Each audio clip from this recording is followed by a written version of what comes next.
This, you know.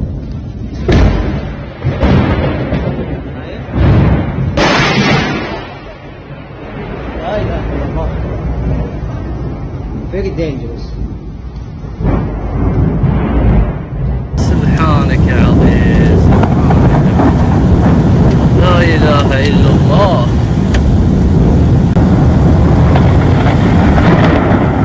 ما شاء الله تبارك الله، ما شاء الله تبارك الله.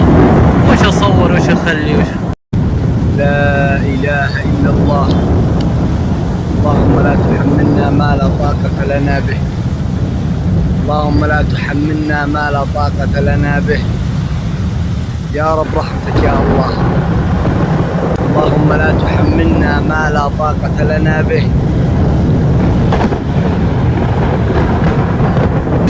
سبحان الله العظيم، هكذا نعيش الأيام الأخيرة من هذا الزمان، فكل الأوصاف التي وصف بها الرسول صلى الله عليه وسلم نهاية الزمان تكاد تنطبق حرفيا على كل ما نشاهده يحدث الآن، خصوصا ما يحدث فوق أرض الجزيرة العربية خلال هذه الآونة الأخيرة.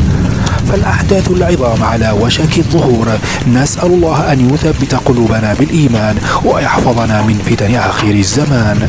السلام عليكم ورحمة الله وبركاته، مرحبا بكل مشاهدي ومتابعي قناة كوارث وأحداث العالم. ننقل إليكم أحدث وأهم الكوارث الكونية، فإذا كنت مهتما بمثل هذه الأحداث لا تنسى دعمنا بالضغط على زر الإعجاب والاشتراك في القناة، وشكرا لكم جميعا. هكذا إذا كما تشاهدون الآن تتعرض المملكة العربية السعودية في هذه الأثناء إلى عاصفة رعدية رهيبة مع انفجار صواعق مخيفة تدك الأرض دكا، وذلك في أنحاء مناطق عسير أبها وخميس مشيط، حيث أعلن المركز الوطني للأرصاد السعودي الإنذار الأحمر بسبب التأثيرات المصاحبة، حيث هبوب رياح نشطة وأمطار غزيرة وانعدام في مدى الرؤية الأفقية مع تساقط البرد وجريان السيول. أما في منطقة مكة المكرمة فقد شهدت اليوم ارتفاع رهيب في درجات الحرارة، بلغت حوالي 53 درجة مئوية. سلم يا رب سلم.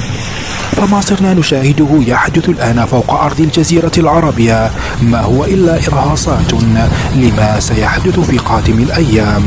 نسأل الله أن يعصمنا من الفتن ما ظهر منها وما بطن. إلى هنا أقول لكم دمتم سالمين وآمنين، وفي الختام لا تنسوا الصلاة والسلام على رسول الله صلى الله عليه وعلى آله وصحبه وسلم. أترككم مع هذه المشاهد.